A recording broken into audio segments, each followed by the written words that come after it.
Hello, everyone. Scroll back up here. All right. So, Jax West from Stephen Avery Project and Justice with Jax and MAM Gossip. Just finished watching episode 6 of the Candace Owens Craptacular um, Convicting a Murderer, as they call it, that is available for pay on the Daily Wire website. Hello, Bryce. Um, I have to pay $15 a month to see it on there. Whatever. Um, and I just keep saying I'm watching it so you don't have to. Oh, I've got sun going right through a tree right here on my forehead. Um, watch it if you want, but it's a piece of shit. As that could be like a drinking game from all the videos that I'm doing on this mockumentary is anytime I say piece of shit. Oh, a rainbow. I've got unicorns on today. Look at my pretty rainbow unicorns. Okay. So this episode, I've only got an hour. Because I got to go to an event. This episode they call the key and the license plate call. And so the episode goes in between, as do all of them, is they will show clips from Making a Murderer, and then we have new interviews with Fassbender and Colborn and Kratz, as well as, hey, Jen. Oh, I'm so sorry. You're in my thoughts, Jen. Um, so there's some people who call themselves supporters, which they're actually just fans. And then there are guilters on here and some alleged press people. So we start off with Colborn saying he found out about Making a Murderer from an assistant district attorney, and that the assistant DA said that this isn't going to be complimentary to law enforcement, and that they assume there will be a big rage right afterwards, but then common sense will take over. So then we get a whole segment on poor Colborn was harassed and people calling his house and his office. He got a call on Christmas from a guy screaming profanities at him and saying, I hope I'm ruining your Christmas. And then people telling Colborn to kill himself. Oh, well. Uh, I Yeah, he actually talked on camera, Jen. These were new interviews with Sweaty Sweat Sweat and Colborn and Fassbender. Well, I say new. I don't know if these were done 6 years ago when they first made this piece of crap and then been shopping it around, or however long they've had that they've been shopping it around and couldn't get anybody to buy it. What do you know about Ben Shapiro claiming the Facebook page Stephen Avery is innocent is saying Stephen is telling supporters from prison to give the crap documentary negative reviews? Kelly, I don't know anything about it. Um,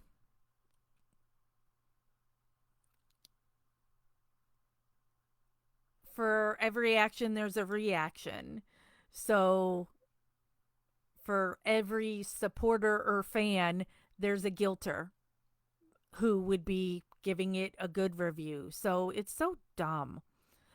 Deanna says, I've seen so many YouTube videos popping up changing their minds because of this new show. Well, then they're an idiot because there's nothing new in here. And if you are somebody who has researched this, you knew all this stuff already. They're just doing their own creative editing and leaving stuff out that show you that Stephen is innocent. Um, all right, so back to the show where now it's all about when Colburn calls the plates in. Um, and when he had originally testified, hey, Sean in Australia, um, they said that the call was not time stamped, but Colburn thought the call was made on November 3rd, 2005. He had said that he probably made that call after Wiegert had called him. Then we see new Fassbender, who's defending Colburn and then also defending cops in general, saying they wouldn't plant the car. Because, cops are always pillars of society. We see Lenk on the stand testifying that Colburn used a cell phone to call in the plate. Colburn says that he was using a sheriff's office cell phone. He says he didn't want to put the plate over the radio because people with scanners can pick that up. And so he didn't want whoever had Teresa to then kill her because they hear her plate over the radio, which doesn't make any sense because if somebody had already kidnapped her, they're going to know the cops are going to be calling in her plate at some point. So, that's a nice try, Colburn, to say this now all these years later. Then we see Colburn on the stand talking about November 4th. And then dun dun dun, their big important information that this crap documentary says is no one asked Colburn what he was doing on November 4th. The only thing that Colburn had said on the stand is he was off of work that day. And so now the show goes into all this stuff that Colburn is saying all these years later, claiming what he did, saying he as he put it, mooched lunch off his mother-in-law, and he visited with a neighbor, and blah, blah, blah. I don't see how any of that has to do with anything on what he did during the day. When? Okay, they say the records show that Colburn made this call at 9:22 p.m. on November 3rd, 2005. So again, who cares what Colburn was doing on the 4th when he made the call on the 3rd? So that's not making any sense here that they're trying to do, oh, see, he was doing all these things. He said on the 4th. And 3rd at 9:22 p.m. And even all those other things, even if it was the same day, the call's at 9:22 p.m. So giving all these mooched lunch off my mother-in-law, I did this with a neighbor, that's not at 9:22 p.m. They're claiming that at 9:22 p.m. that Colburn was in the parking lot across the street from the Zippers at that time. So he absolutely could not be looking at the car because he was in the Zippers in that parking lot. And I've been in that parking lot. The pictures I've taken of the Zippers house is when I've been parked in that parking lot. It's a big, like, mega church parking lot that's directly across the street from them. I still call bullshit.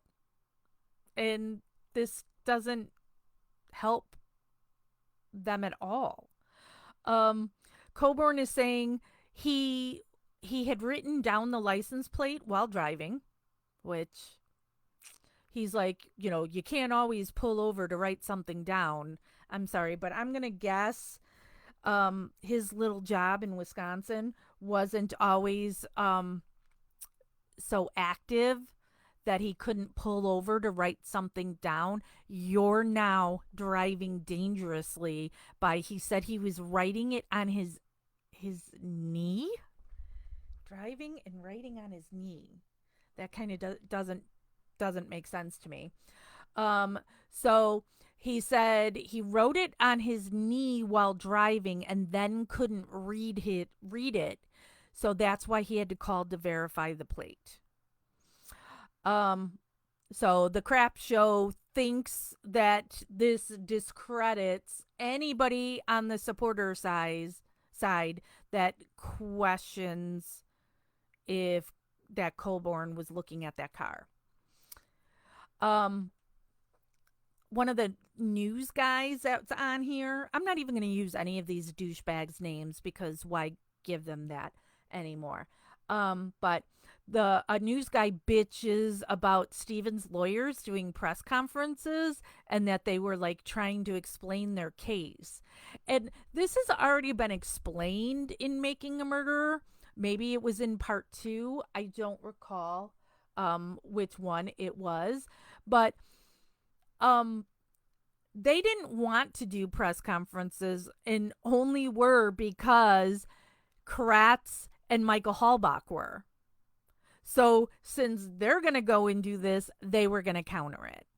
That's why. So nice try on trying to make Stevens' attorneys look bad for doing press conferences when Kratz and Michael Hallbach were.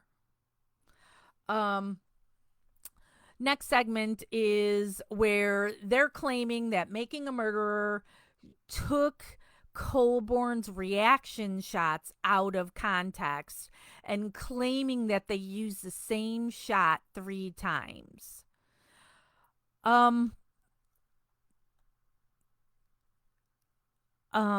Sandra, somebody has said that these are available on YouTube for free, but I can't tell you where to find that. I don't know.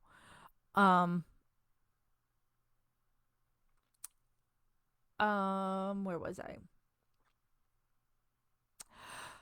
So the crap show claims that people who watched Making a Murderer didn't know that Colborn's testimony was. Oh, I just turned on my foot massager under the desk here. Hold on. Turn off. Was edited. Is there anybody out there that doesn't realize that what you see in Making a Murderer from Stephen's trial is edited? Do you really think, how long did that trial last? Do you really think that they can show you the entire thing? You have to edit it. So, again, you're an idiot if you either didn't know it was edited or B think people didn't realize it was edited. It's edited just like this crapumentary is edited. So then Colborn goes, "Why are you editing my courtroom testimony? Because you can't show everything." Hello, New Zealand. We see a clip of Michael Hallbach on the news, and then we hear Stephen talking to somebody saying the car was planted. And the chick with the glasses reporter, Anjanette, she talks shit about Stephen being on the news. Really? You're going to talk shit? You know, I don't know what that did for her career, and now to be on that stupid court network. But you're gonna make fun and put down that Stephen talked to press? So I suppose people shouldn't talk to you anymore as press because you're just gonna make fun of them for talking to you. And that doesn't put Stephen in a bad light that he talked to press. It once again shows you that Stephen will talk to anybody. You know, so if he was guilty, he'd zip it. He would have fled. Sorry. Then they're trying to make Stephen look suspicious for saying that he didn't think he'd burned anything in the burn barrels for 2 weeks. Yet Robert Fabian testified that he smelled smoke from a burn barrel that blew in his face and that it smelled like plastic. Then we see new interview with his lovely brother, Stephen's lovely brother Earl, saying that Bobby has no reason to lie, and Stephen said he didn't have a fire. And then they show that Blaine had testified that he saw Stephen burning stuff. And then they're showing old video, which is, oh my God, that video is edited, of showing a tire rim next to the burn barrel that was in front of Stephen's trailer, closer to the road. And then they're saying in the ashes was a cell phone. Then we saw a clip of what I have written in my note, are rally idiots. And this is why when people talk to me and bring up those stupid rallies that the Avery family does at the courthouse, why I've always said it's not a good idea. And look, now this show uses it to make fun, because look at how dumb all those people look. Whatever. Okay, so next segment, now they're moving into the key, and they're like, there wasn't 7 searches of Stephen's trailer, there were 7 entries. So trying to excuse that on any time that they've been in the trailer for not finding this key the 7 times previously they'd been in there, because they said that it was an entry, not a search. Coburn said they were going in for specific seizures of things, and then they would get out of there immediately. So the only things that they were saying on here that they went in to seize was Raleigh Johnson's rifle, the vacuum, and the carpet cleaner. And Coburn says on this trip, when they found the planted key, that they were there for his porn. But Coburn even says they didn't see anything exciting in his porn. Okay, but whatever. Lank was, so you had the one cop that was sitting on the bed, which you don't know what happened to Teresa Halbach or anything, and this is a crime scene and you're sitting on the bed. Good, okay. And Coburn is roughly shaking this bookcase. Roughly shaking it. I'll have it in here in my notes on how he says, he's shaking this bookcase. And so this key with this part of the lanyard on it is coming out of there, but the douche sitting on the bed and the douche shaking the bookcase don't hear or see it come out. And it's Lank walking into the bedroom, and he's standing in the doorway, and then he's the one that finds the key. And when they're also showing the shots of it, you're seeing, which I've talked about for years, is how the stuff is nicely back in the bookcase after it's been shaken and taking stuff out, and they put all that stuff back because they're such good people.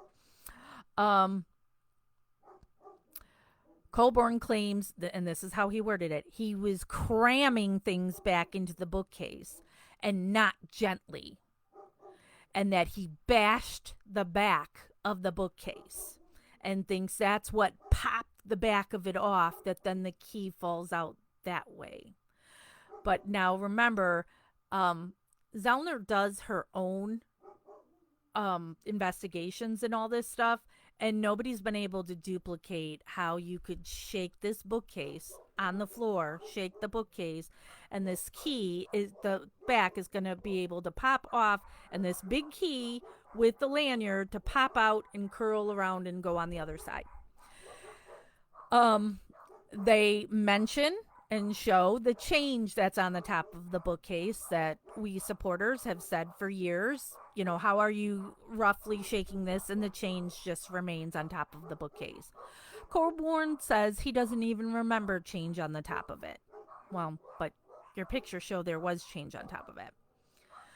And then Colborn's other defense is they never said how they would have the key to plant it. So I guess that's saying they couldn't have planted it because nobody has said how they had it.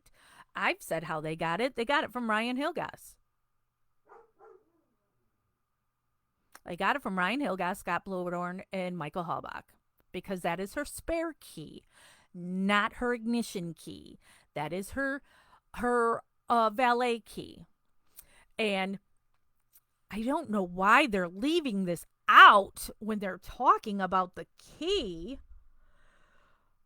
but multiple people testified that Teresa Halbach was very paranoid of losing her keys. So her friend that she had gone camping with in August talked about it. Tom Pierce, her boss at the photography studio, talked about it. And her sister, who gave her the lanyard, talked about it. So she is paranoid, extremely paranoid of losing her keys. So then why is she driving around with only her valet key? Where is her house key? Where is her office key? She's not going to have two different key rings if she is afraid of losing her keys. So she's going to have two sets of keys to have to keep track of? No. Her friend that she went camping with talked about how jokingly they made a lanyard thing for Teresa on that camping trip for her being paranoid of losing the key. So why aren't you talking about that, Candace Owens? Why would Teresa Halbach only have one key on her ring?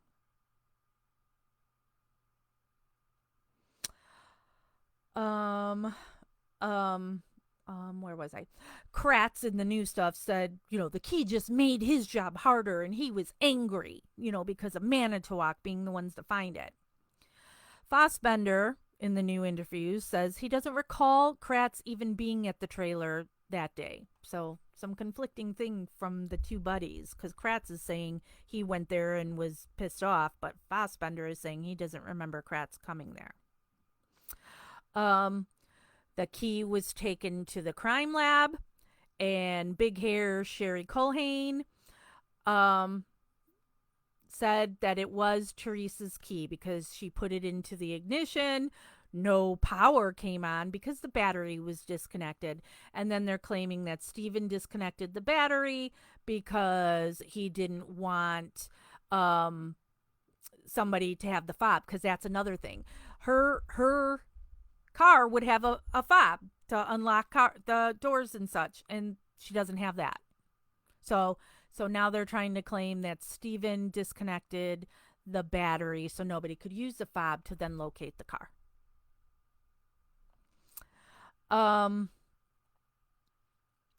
Kratz said the most important part to refute the key is it was the key and the blue. He kept calling it a blue fob for a lanyard. That's not what a fob is, douche. Fob isn't the part of the lanyard. So, and Kratz said, where was the other part of the lanyard? It was found in Teresa's locked vehicle in Madison in the center console. That doesn't say anything. The other part of the lanyard being in her car does not explain anything, because where are her keys? You still don't have her keys. Where's her house key? Where's her key to the studio? Where is her regular key? And where is the fob? Why is there just the valet key?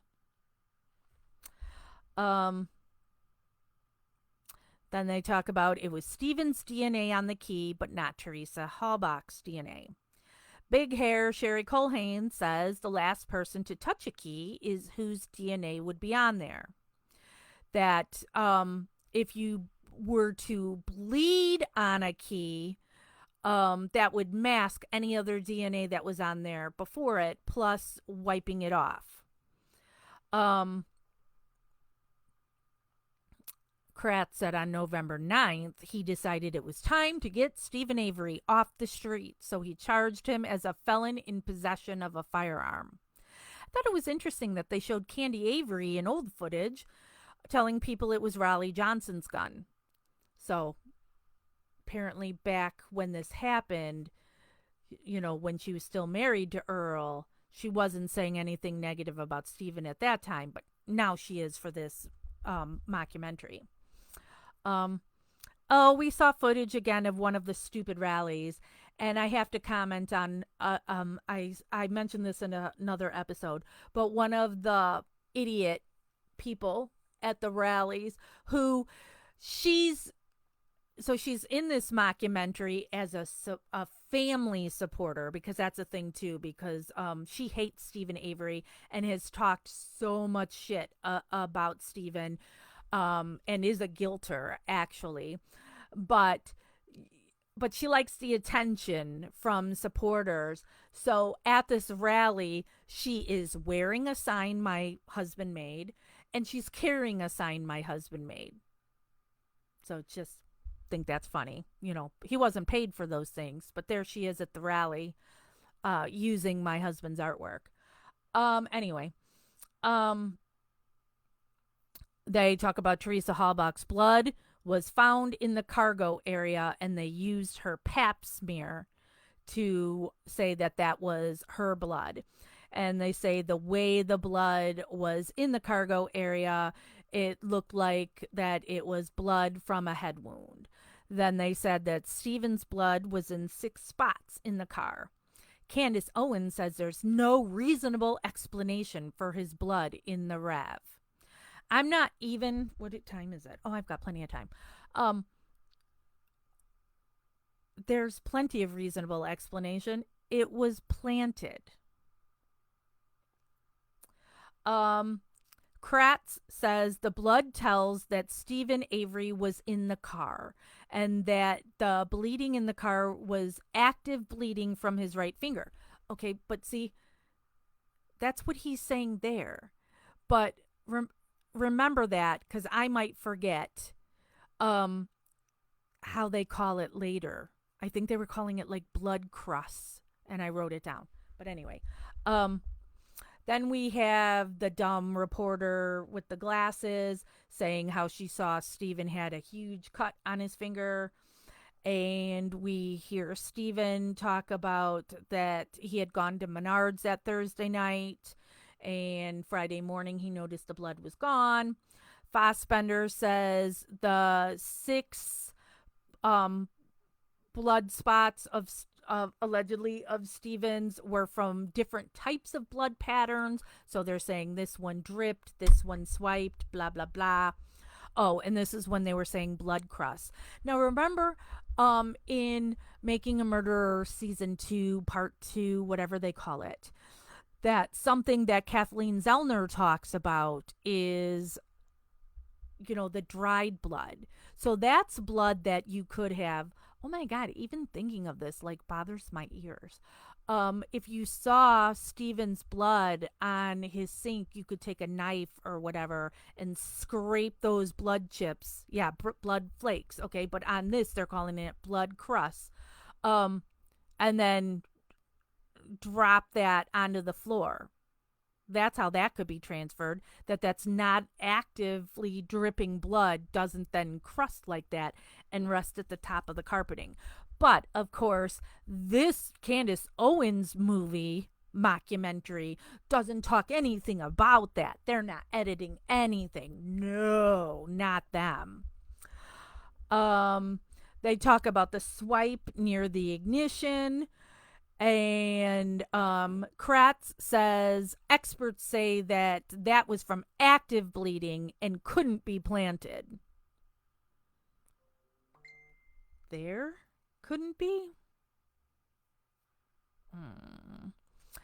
Kratz says experts claim this is what he's arguing, that he knows what Stephen did, and how Stephen had allegedly, I'm putting allegedly in there, allegedly parked the RAV4 in the salvage yard that he then couldn't get out of the driver's seat, so he had to climb out through the passenger seat.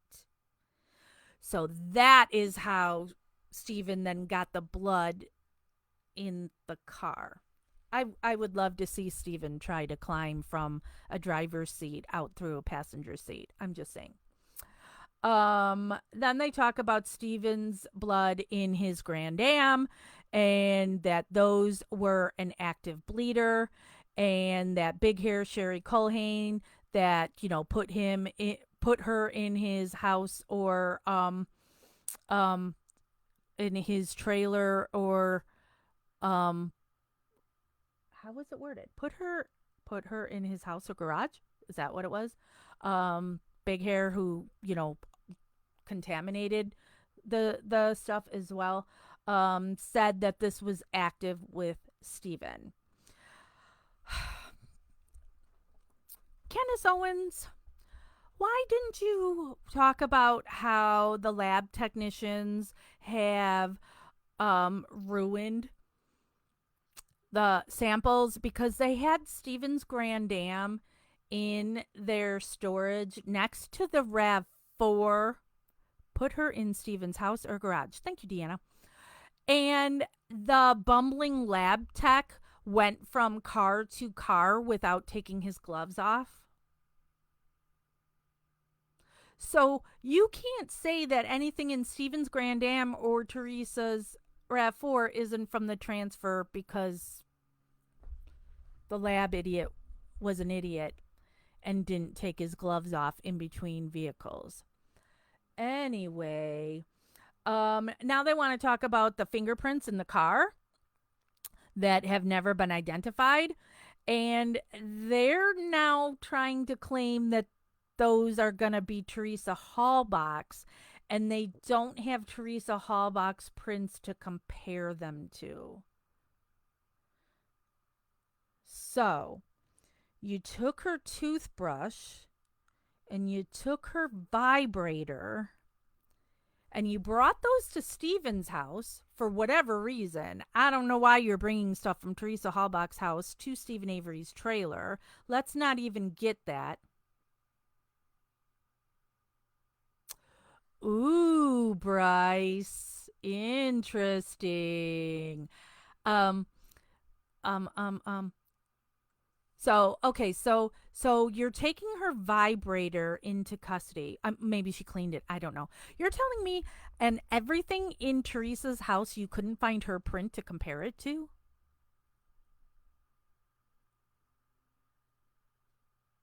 I call bullshit. Bullshit. Um. Ooh, yeah. See, we're almost done with this already. 5:16. Um. So now they talk about the blood vial. And Candace Owens says she has never seen something more dishonest than the treatment of that blood vial. And that's how that episode ended. And in the previews for the next episode, we see that it's going to involve Kayla and Brendan. And then, of course, it's going to be the blood vial.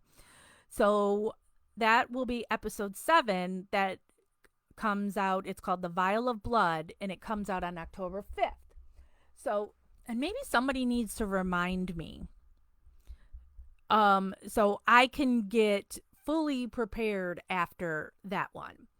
But this is the same kind of blood vial. It's not the exact same one, but it is the same vacutainer, whatever, with the EDTA in it or whatever. I don't recall what year my husband did this. So I'm going to need to do investigation continues and find out for sure the date that my husband did this. And we took a video when he did it, and we took pictures of when he did it. Because, that was a big thing in Making a Murderer. When they open that, first of all, you see the chain of custody has been broken on that box that is just sitting where Link has access to it. Just saying. That I hope Candace Owens is going to talk about and tell us about the chain of custody being broken. because they're not going to leave stuff out, right? Um, so my husband used this. We videoed it, him taking his own blood to put it in here. And then we showed you, and I took a picture at that time of the top of this vial. And there was a hole on top of it. To which, at that time, right after Making a Murderer came out and this was a big deal, that people are like, no, that's a red herring. Don't think anything of it, that hole is on top of that vial, because that's how the blood gets in the vial. And wait, Robert, you're going to want to hear this. That's how the blood gets into the vial. So it's not saying somebody used it recently. But since I've kept this all this time, since my husband did it, and I didn't even realize it until years later when I was talking about the blood vial and I grabbed this, that then I looked on the top of it and there's no more hole. It has completely sealed shut since then. So if there's a hole on top, it has been recently had a needle in there, because there's no more needle hole on the top of this. It's gone.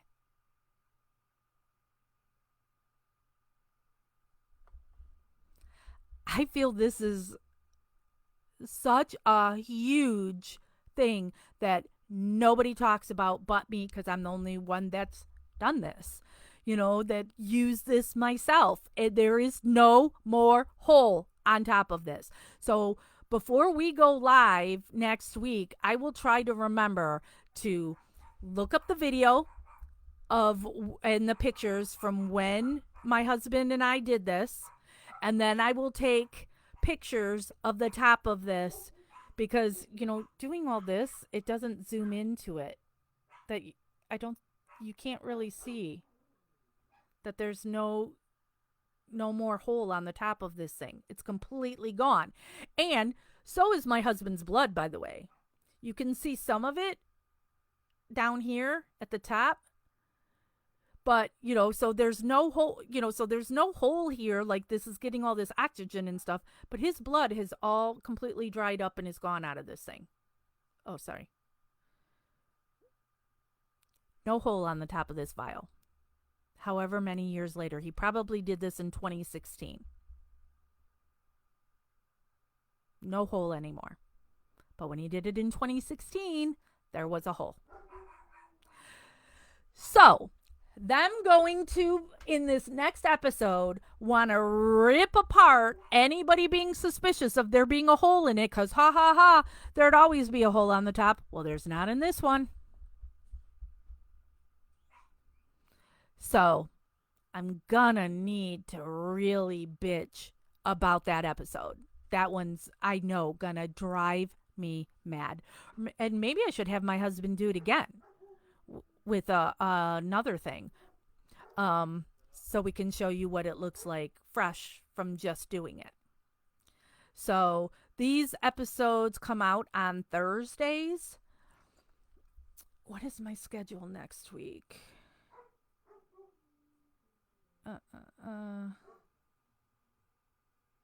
I have to work.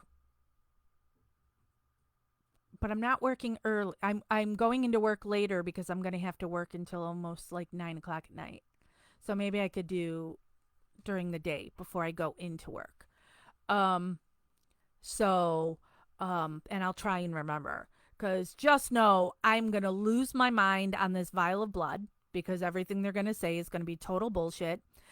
The episode after that, episode 8, that is coming out on October 12th, is titled Bones, which, yeah, I'll have things to say on that. But then episode 9, that comes out on October 19th, Brendan's birthday, is called Manipulating Brendan. I will go apeshit. And then their final episode 10, that comes out on October 26th, they titled The Real Villain, with a picture of Steven.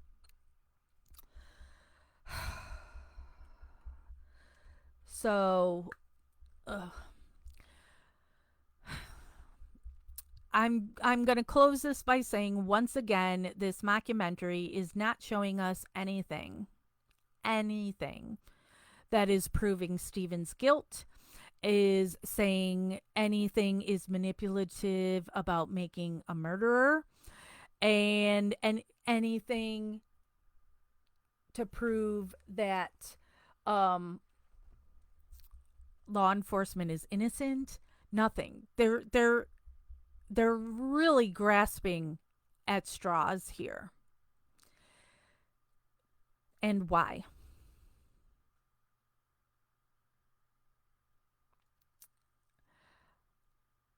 Uh, Stephen Avery Project is a page that we 100% believe in Stephen's innocence. Not because we worship Stephen Avery, far from it. I am not somebody who worships Stephen Avery. Um, because the facts and the science show. Common sense, since Colburn likes to bring up the word common sense. Common sense says there's no reason Stephen would murder some random chick. I used to visit Stephen.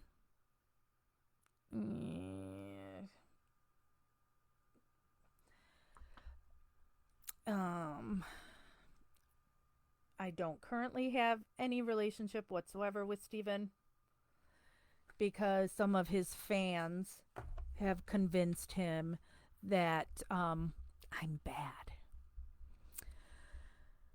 You don't see me on this refuting a murderer bullshit or convicting a murderer.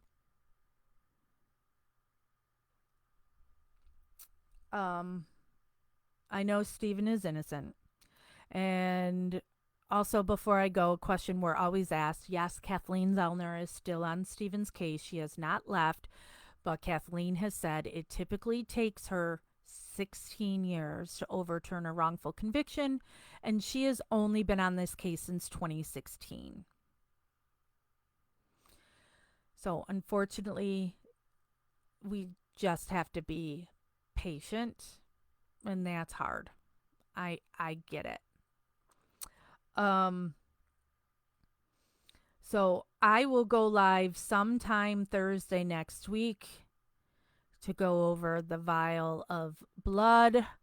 I am going the day before that. I'm going on Wednesday to the prison to visit Melissa Kaluzinski. She is another one of Kathleen Zellner's clients. Melissa is somebody who truly has my heart. Melissa is the sweetest thing. Oh, here's a picture that Stephen had mailed to me that he had wanted me to put on Stephen Avery Project years ago. Love my supporters, he wrote. Um, there's Melissa. Melissa's birthday is this Wednesday. And so I'm going down to the prison to visit her for her birthday. And she's also just waiting to get her case back into court. So I may go live after my visit with Melissa, but I won't do it here on Stephen Avery Project since some people get so upset. What does this have to do with Stephen? And they don't want to hear about any other wrongfully convicted people. So that would be on Justice with Jax, either the Facebook page or the YouTube. Don't know yet. So you can also go to the Justice with Jax YouTube channel or in our closed group MAM Gossip or here on Stephen Avery Project. I can't remember because I've done videos in all the different places.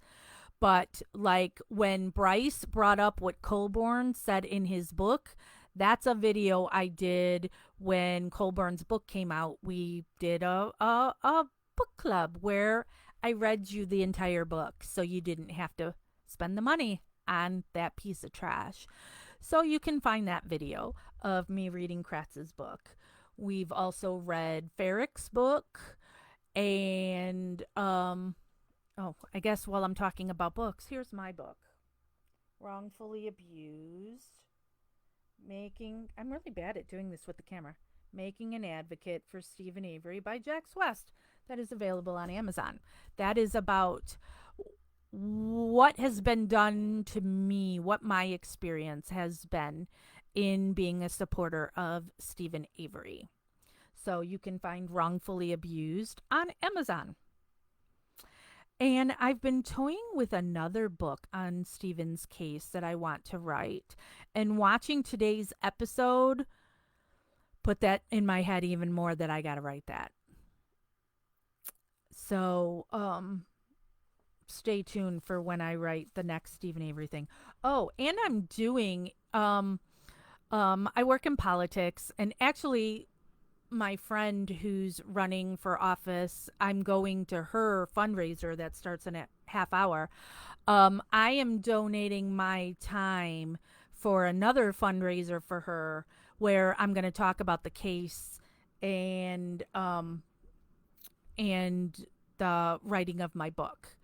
So, that's going to be in October sometime. Well, obviously, since we're almost into October. I can't remember what day it is. Did I put it in my... Nope. Nope. Maybe it's the 18th. I don't know.